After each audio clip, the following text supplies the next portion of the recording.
Good evening. Tonight we're reading Pride and Prejudice by Jane Austen. Chapter 46. Elizabeth had been a good deal disappointed in not finding a letter from Jane on their first arrival at Lambton, and this disappointment had been renewed on each of the mornings that had now been spent there.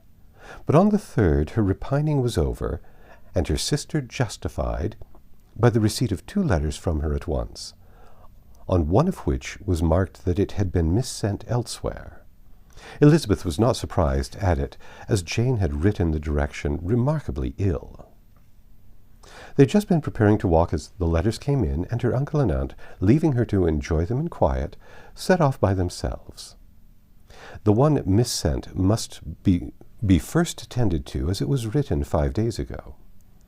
The beginning contained an account of all their little parties and engagements, with such news as the country afforded. But the latter half, which was dated a day later, was written in evident agitation, gave more important intelligence. It was to this effect. Since writing the above, dearest Lizzie, something has occurred of a most unexpected and serious nature, but I am afraid of alarming you. Be assured that we are all well. What I have to say relates to poor Lydia. An express came at 12 last night, just as we were all gone to bed, from Colonel Forster, to inform us that she had gone off to Scotland with one of his officers. To own the truth, with Wickham. Imagine our surprise. To Kitty, however, it does not seem so wholly unexpected. I am very, very sorry. So imprudent a match on both sides, but I am willing to hope the best, and that his character has been misunderstood. Thoughtless and indiscreet, I can easily believe him. But this step, and let us rejoice over it, marks nothing bad at heart. His choice is disinterested, at least, for he must know my father can give her nothing. Our poor mother is sadly grieved. My father bears it better. How thankful am I that we never let them know what has been said against him. We must forget it ourselves. They were off Saturday night about 12, as is conjectured, but were not missed till yesterday morning at 8. The express was sent off directly. My dear Lizzie, they must have passed within 10 miles of us. Colonel Forster gave us reason to expect him here soon. Lydia left a few lines for his wife, informing her of their intention. I must conclude, for I cannot be long from my poor mother. I am afraid you will not be able to make it out, but I hardly know what I have written. Without allowing herself time for consideration, and scarcely knowing what she felt, Elizabeth, on finishing this letter, instantly seized the other, and opening it with the utmost impatience, read as follows. It had been written a day later than the conclusion of the first. By this time, my dearest sister, you have received my hurried letter. I wish this may be more intelligible, but though not confined for time, my head is so bewildered that I cannot answer for being coherent. Dearest Lizzie, I hardly know what I would write, but I have bad news for you, and it cannot be delayed. Imprudent as a marriage between Mr. Wickham and our poor Lydia would be, we are now anxious to be assured it has taken place, for there is but too much reason to fear they are not gone to Scotland. Colonel Forster came yesterday, having left Brighton the day before, not many hours after the express. Though Lydia's short letter to Mrs. F. gave them to understand that they were going to Gretna Green, something was dropped by Denny expressing his belief that Wickham never intended to go there or to marry Lydia at all, which was repeated to Colonel Forster, who immediately, taking the alarm, set off from Brighton, intending to trace their route. He did trace them easily to Clapham, but no further, for on entering that place they removed into a hackney coach and dismissed the chaise which brought them from Epsom. All that is known after this is that they were seen to continue on the London road. I know not what to think. After making every possible inquiry on that side of London, Colonel Forster came into Hertfordshire, anxiously renewing them at all turnpikes, and at the inns in Barnet and Hatfield, but without any success. No such people had been seen to pass. With the kindest concern he came on to Longbourn, and broke his apprehensions to us in a manner most creditable to his heart. I am sincerely grieved for him and Mrs. Forster, but no one can throw any blame on them. Our distress, my dear Lizzie, is very great. My father and mother believe the worst, but I cannot think so ill of him. Many circumstances might make it more eligible for them to be married privately, in town, than to pursue their first plan, and even if he could form such a design against a young woman of Lydia's connections, which is not likely, can I suppose her so lost to everything? Impossible. I grieve to find, however, that Colonel Forster is not disposed to depend upon their marriage. He shook his head when I expressed my hopes, and said he feared Wickham was not a man to be trusted. My poor mother is really ill and keeps her room. Could she exert herself, it would be better, but this is not to be expected. As to my father, I never in my life saw him so affected. Poor Kitty has anger for having concealed their attachment, but as it was a matter of confidence, one cannot wonder. I am truly glad, dearest Lizzie, that you have been spared something of these distressing scenes, but now, as the first shock is over, I shall own that I long for your return. Shall I own that I long for your return? I am not so selfish, however, as to press for it, if inconvenient. Adieu. I take up my pen again to do what I have just told you. I have just told you I would not, but circumstances are such that I cannot help earnestly begging you all to come here as soon as possible. I know my dear uncle and aunt so well that I am not afraid of requesting it, though I have still something more to ask of the former. My father is going to London with Colonel Forster instantly to try to discover her. What he means to do I am not sure, I know, but his excessive distress will not allow him to pursue any measure in the best and safest way. And Colonel Forster is obliged to be at Brighton again tomorrow evening. In such an exigence, my uncle's advice and assistance would be everything in the world. He will immediately comprehend what I must feel, and I rely upon his goodness. "Oh, where is my uncle?" cried Elizabeth, darting from her seat as she finished the letter, in eagerness to follow him, without losing a moment of the time so precious. But as she reached the door, it was opened by a servant, and Mr. Darcy appeared. Her pale face and impetuous manner made him start, and before he could recover himself to speak, she, in whose mind every idea was superseded by Lydia's situation, hastily exclaimed, "I beg your pardon, but I must leave you. I must find Mr. Gardiner at this moment, on business that cannot be delayed. I have not an instant to lose." "Good God, what is the matter?" cried he, with more feeling than politeness. Then, recollecting himself, "I will not detain you a minute, but let me, or let the servant, go after Mr. and Mrs. Gardiner. You are not well enough. You cannot go yourself." Elizabeth hesitated, but her knees trembled under her, and she felt how little would be gained by her attempting to pursue them. Calling back the servant, therefore, she commissioned him, though in so breathless an accent as made her almost unintelligible, to fetch his master and mistress home instantly.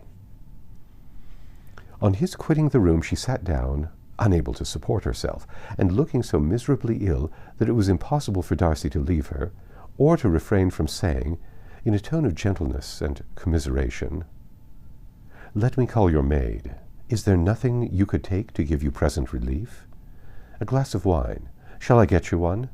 You are very ill." "No, I thank you," she replied, endeavoring to recover herself. "There is nothing the matter with me. I am quite well. I am only distressed by some dreadful news which I have just received from Longbourn." She burst into tears as she alluded to it, and for a few minutes could not speak another word. Darcy, in wretched suspense, could only say something indistinctly of his concern, and observe her in compassionate silence. At length she spoke again. "I have just had a letter from Jane, with such dreadful news. It cannot be concealed from anyone. My younger sister has left all her friends, has eloped, has thrown herself into the power of Mr. Wickham. They are gone off together from Brighton. You know him too well to doubt the rest. She has no money, no connections, nothing that can tempt him to...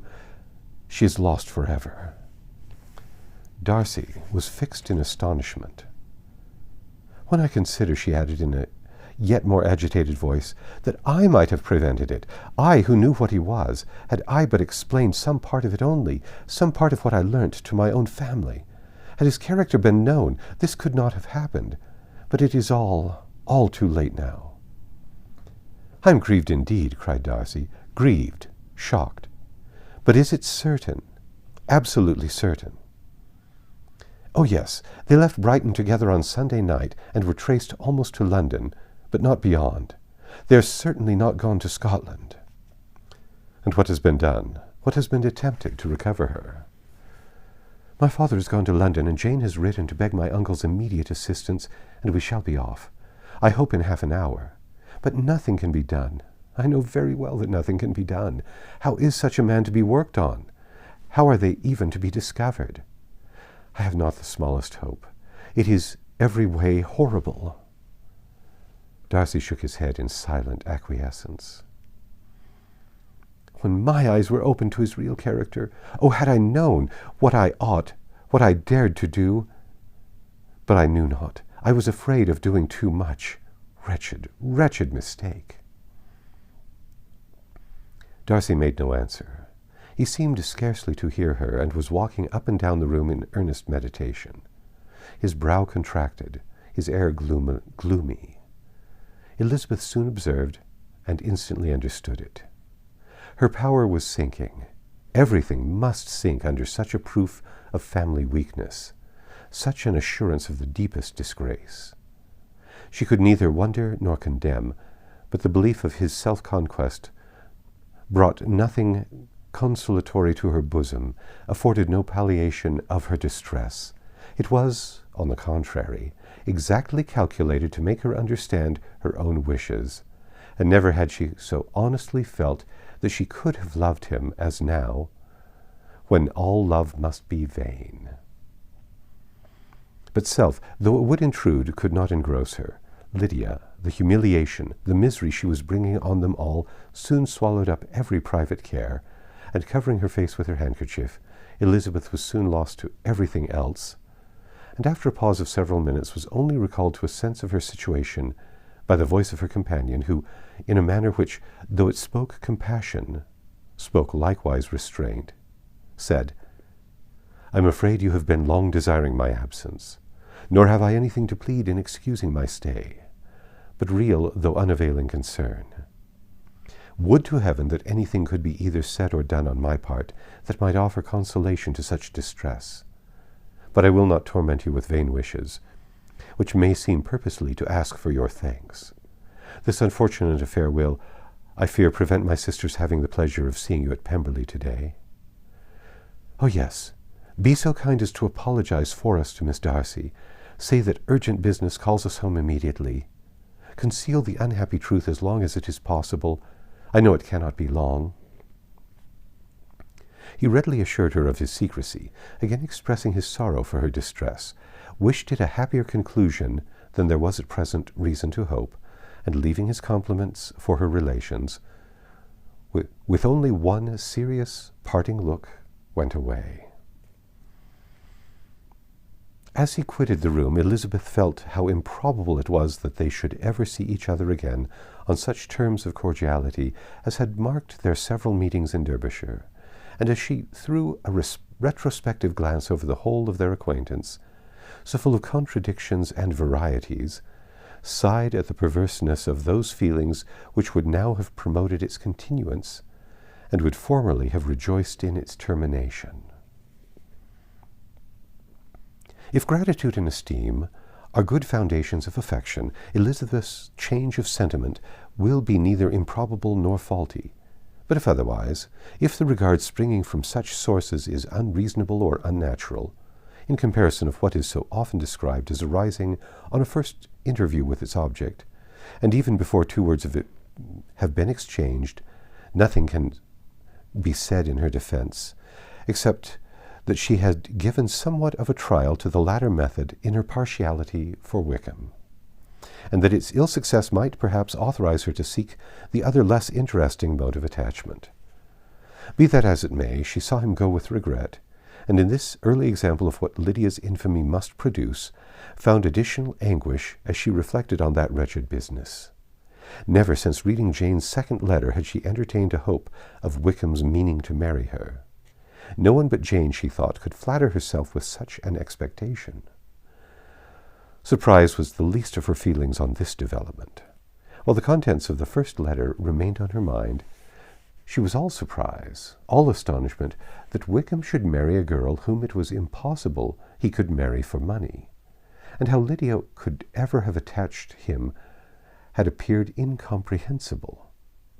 But now it was all too natural. For such an attachment as this she might have sufficient charm, and though she did not suppose Lydia to be deliberately engaging in an elopement without the intention of marriage, she had no difficulty in believing that neither her virtue nor her understanding would preserve her from falling an easy prey. She had never perceived, while the regiment was in Hertfordshire, that Lydia had any partiality for him, but she was convinced that Lydia had wanted only encouragement to attach herself to anybody. Sometimes one officer, sometimes another, had been her favorite, as their attentions raised them in her opinion.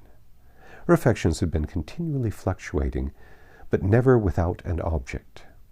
The mischief of neglect and mistaken indulgence towards such a girl, oh, how acutely did she now feel it! She was wild to be at home, to hear, to see, to be upon the spot, to share with Jane in the cares that must now fall wholly upon her, in a family so deranged. A father absent, a mother incapable of exertion, and requiring constant attention, and though almost persuaded that nothing could be done for Lydia, her uncle's interference seemed of the utmost importance. Until he entered the room, the misery of her impatience was severe. Mr. and Mrs. Gardiner had hurried back in alarm, supposing by the servant's account that their niece had taken suddenly ill. But satisfying them instantly on that head, she eagerly communicated the cause of their summons, reading the 2 letters aloud, and dwelling on the postscript of the last with trembling energy, though Lydia had never been a favorite with them. Mr. and Mrs. Gardiner could not but be deeply afflicted. Not Lydia only, but all were concerned in it, and after the first exclamations of surprise and horror, Mr. Gardiner readily promised every assistance in his power. Elizabeth, though expecting no less, thanked them with tears of gratitude, and all three being actuated by one spirit, everything relating to their journey was speedily settled. They were to be off as soon as possible. "But what is to be done about Pemberley?" cried Mrs. Gardiner. "John told us Mr. Darcy was here when you sent for us. Was it so?" "Yes, I told him we should not be able to keep our engagement. That is all settled." "All settled?" repeated the other as she ran into her room to prepare. "And are they upon such terms as for her to disclose the real truth? Oh, that I knew how it was!" But wishes were vain, or at least could serve only to amuse her in the hurry and confusion of the following hour. Had Elizabeth been at leisure to be idle, she would have remained certain that all employment was impossible to one so wretched as herself. But she had her share of business as well as her aunt, and amongst the rest there were notes to be written to all their friends at Lambton, and false excuses for their sudden departure. An hour, however, saw the whole completed, and Mr. Gardiner, meanwhile, having settled his account at the inn, nothing remained to be done but to go, and Elizabeth, after all the misery of the morning, found herself, in a shorter space of time than she could have supposed, seated in the carriage and on the road to Longbourn. That's the end of chapter 46. Come back tomorrow and we'll read chapter 47.